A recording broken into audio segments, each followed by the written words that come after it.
अस्सलाम वालेकुम जी, क्या हाल चाल है आप सबके। उम्मीद है कि आप सब बिल्कुल ठीक ठाक होंगे और आप सब लोगों की दुआ की वजह से अल्हम्दुलिल्लाह हम सब भी एकदम ठीक हैं। तो जी आज की इस वीडियो में मैं आप लोगों के साथ शेयर करूंगी अपना इवनिंग रूटीन। रमज़ान में मेरा इवनिंग रूटीन कैसा रहता है विद 4 मंथ्स ओल्ड बेबी के साथ। तो जी इस वीडियो में मैं आप लोग के साथ वही शेयर करने वाली हूँ। और आप लोग कहते भी हैं कि व्लॉग डाला करिए, तो जी मैंने सोचा कि अब मैं कंटिन्यूअस जो है व्लॉग अपलोड करूँगी। तो आज की वीडियो स्टार्ट करते हैं। ये है शाम के 4 बज रहे हैं इस टाइम, और इस टाइम मैं जो है बेबी को फ़ीड कराने के बाद जो है आ जाती हूँ किचन में। बेबी सो जाती थोड़ी देर के लिए और फिर उसके बाद मैं इफ्तारी का जो है सब कुछ तैयार करने लगती हूँ। सबसे पहले जो है मैं बनाती हूँ पकौड़ी, क्योंकि पकौड़ी हमारे यहाँ रोज़ ही बनती है। तो वैसे तो मैं ज़्यादा चिकना विकना नहीं खाती हूँ, क्योंकि अभी बीच में मेरी तबीयत जो है ख़राब हो गई थी, तो इस वजह से मैंने चिकना खाना बंद कर दिया था। और मैं भूल भी जाती हूँ कि अभी मेरे सी सेक्शन को सिर्फ 4 मंथ हुए हैं, तो इस वजह से मैं खाने लगती हूँ। नॉनवेज वगैरह भी काफ़ी खाया, तो इस वजह से मेरी तबीयत बिगड़ गई थी। तो अब मैं नहीं खा रही हूँ फ़िलहाल, और ये सब कुछ नहीं खा रही हूँ। तो बस यहाँ पे मैंने पकौड़ी तली थी, और एक दिन पहले की इफ्तारी जो रखी हुई थी वो हम लोग जो है नहीं फेंकते हैं, उसको भी हम लोग यूज़ कर लेते हैं जो बची हुई थी। तो यहाँ पे एक दिन पहले जो है नंद लोग की जो है दावत हुई थी, तो मतलब इफ्तार हुआ था, तो उसमें सब जो बचा था वो जो है दूसरे दिन भी इस्तेमाल हो गया था। तो यहाँ पे मैं सब चीज़ अलग अलग कर रही थी। तो मैंने कुछ पकौड़ियाँ आलू की थी वो अलग करी, और जो मूंग की दाल के मंगौड़े बनते हैं वो भी मैंने अलग करे। सैंडविच थे 2-3, तो वो भी मैंने अलग करे। यहाँ पे मैं सैंडविच सेक रही हूँ तवे पे, और फटाफट से मैंने पकौड़ियाँ नहीं थी तो पकौड़ियाँ मैंने ताज़ी बनाई थी। तो यहाँ पे मैंने फटाफट से प्याज काटी और उसके अंदर बेसन ऐड किया, लाल मिर्च पाउडर, नमक और थोड़ा सा धनिया जो होता है हरी धनिया, उसको मैंने डाल दिया। और फिर हमारी पकौड़ियाँ जो है रेडी हो गई थी, और उसको फटाफट से मैंने तेल में जो है फ्राई कर लिया। और अभी मैं वॉइस ओवर कर रही हूँ, तो मेरी बेबी मेरे ऐसा मुंह देख रही है और हंस भी रही है। उसे लग रहा है कि मैं शायद उससे बात कर रही हूँ। खैर जी, तो इतना काम करने के बाद मेरी बेबी रोने लग गई थी, और फिर मैं आई, उसको फ़ीड कराया, और फ़ीड कराने के बाद उसको सुला दिया। तो ये मेरा जो है रूटीन रहता है रोज़ का। मैं इफ्तारी बनाने के बीच बीच में भी मुझे छोड़ना पड़ता है काम, इसीलिए मैं इफ्तारी जो है जल्दी बनाना स्टार्ट करती हूँ। मैं 4 बजे से बनाना स्टार्ट कर देती हूँ, और फिर जो है 5 साढ़े 5 तक मेरी इफ्तारी बन के पूरी तरीके से रेडी हो जाती है। अच्छा जी, फिर यहाँ पे बेबी को दोबारा से सुला के मैं आ गई किचन में, और किचन में जो है मुझे पकौड़ी वगैरह तो तल ही गई थी, और फिर जो बाकी जो लेफ़्ट ओवर सामान था वो भी मैंने दोबारा से फ्राई किया, ताकि जो है उसको बासीपन उसका चला जाए और अच्छी तरीके से वो दोबारा से फ्राई हो जाए, ठंडा ना रहे बिल्कुल भी। तो यहाँ पे मैं बस मंगौड़े वगैरह तल रही हूँ। आलू की जो पकौड़ियाँ थी वो भी मैंने तल दी थी, और थोड़े से गुलगुले भी रखे हुए थे, तो वो भी मैंने तल दिया। अच्छा, आप लोग बताइएगा कि आप लोग को गुलगुले पसंद है कि नहीं। वैसे मुझे तो बहुत ज़्यादा अच्छे लगते हैं गुलगुले।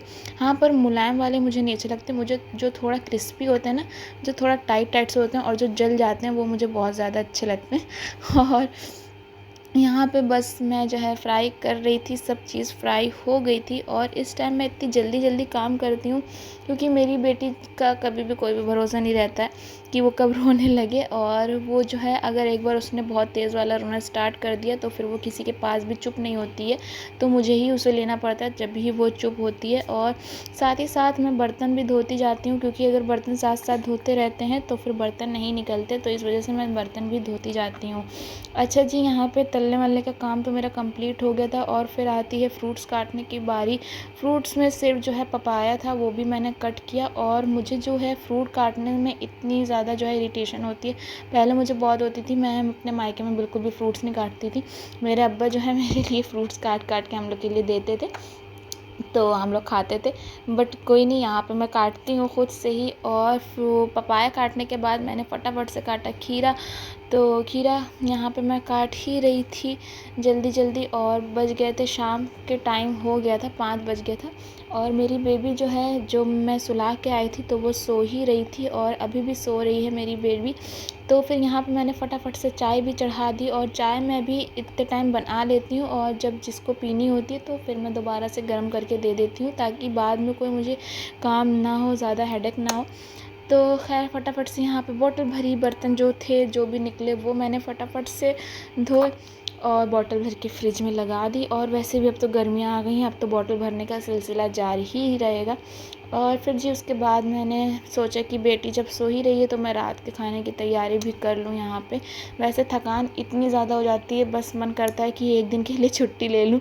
ऐसे जैसे आदमी लोग को काम से छुट्टी होती है एक दिन की, उन्हें काम पे नहीं जाना पड़ता है, वैसे ही मुझे लगता है कि मुझे भी काम ना करना पड़े एक दिन, ना खाना बनाना पड़े, ना इफ्तार बनाना पड़े, बस मैं सोती रहूँ दिन भर। बट ऐसा हो नहीं सकता है। तो जी खैर, यहाँ पे आटा गूँथ चुका था और फिर जो है मैंने फटाफट से कुकर चढ़ाया सब्ज़ी बनाने के लिए, और मैंने फटाफट से यहाँ पे एक साइड में आलू छील दिए। और आलू छीलने के बाद मैंने जो है सब्ज़ी में ऑयल डाला, ऑयल डालने के बाद टमाटर प्याज डाला, थोड़ा सा अदरक लहसुन का पेस्ट रखा था वो भी डाल दिया, जो है लाल मिर्च पाउडर, नमक डाला, और ये सब डाल के आलू डाल के अच्छी तरीके से मिक्स कर दिया, मटर भी थोड़ी सी ऐड कर दी। फिर जी इसके बाद यहाँ पे आप लोग देख सकते हैं सब्ज़ी जो है अच्छी तरीके से जो है मैंने बघार दी थी, चावल भिगो दिया था, आटा भी गूँध दिया था, और किचन वगैरह भी पूरी तरीके से साफ़ कर दिया था, बर्तन जो थे वो भी मैंने धुल दिए थे।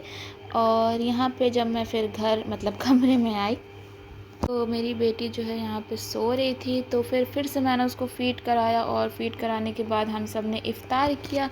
और इफ़्तार करने के बाद मैं दोबारा से आ गई किचन में, क्योंकि सब्ज़ी मेरी बन चुकी थी, तो सब्ज़ी मुझे बनाना नहीं था और सिर्फ रोटी मुझे बनानी थी। आटा गूँधा हुआ रखा था, तो मैंने यहाँ पे फटाफट से रोटी डालना स्टार्ट करी।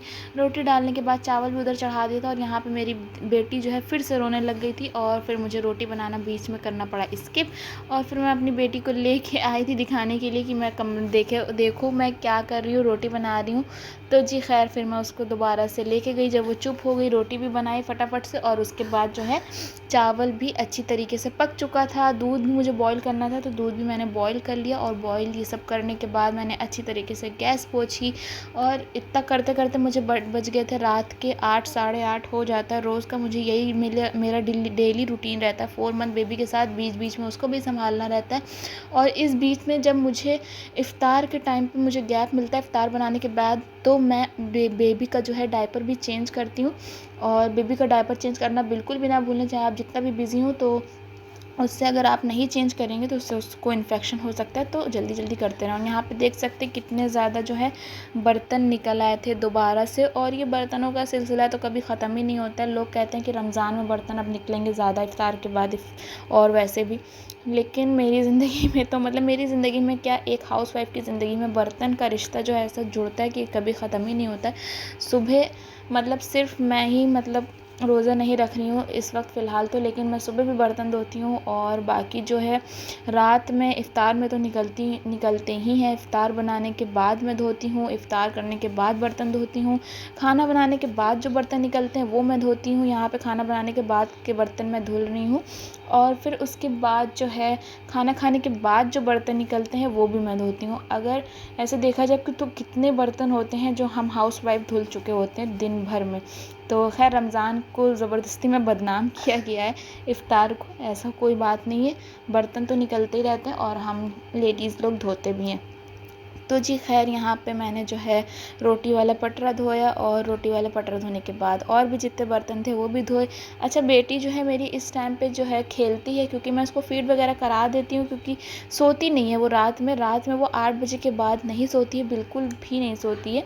फिर वो सोती है डायरेक्ट 1 बजे, रात के 1 बजे सोती है, और फिर वो सुबह उठती है 4 बजे। 4 बजे फ़ीड के लिए उठती है, उसके बाद वो 7-8 बजे दोबारा से उठती है। तो मेरी बेबी का माशाल्लाह से नज़र ना लगे, तो स्लीप रूटीन बहुत अच्छा है। रात का जो सोने का है वो रात में बिल्कुल भी परेशान नहीं करती हमें। हाँ, बस सुलाने का थोड़ा-सा उसका दिक्कत आती है, क्योंकि उसे हाथ से झूला झूलने की आदत है।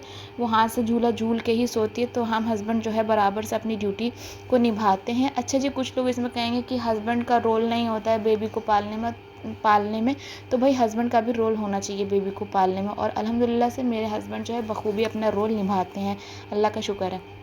खैर जी, खाना बनाने के बाद मैं थोड़ा-सा टाइम जो है अपनी बेबी को भी देती हूँ।